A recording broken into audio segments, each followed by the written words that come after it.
Sorry nyanda barasan, datang di sampai di dada. Ngana kira kamu cemburu dengan apa pasangan baru. Buat video baking story.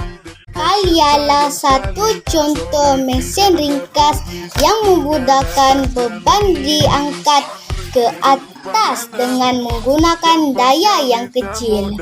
Takal ini banyak digunakan dalam kehidupan seharian kita, seperti menaikkan bendera, menaikkan jaring di bot nelayan, dan mengangkat air daripada perigi.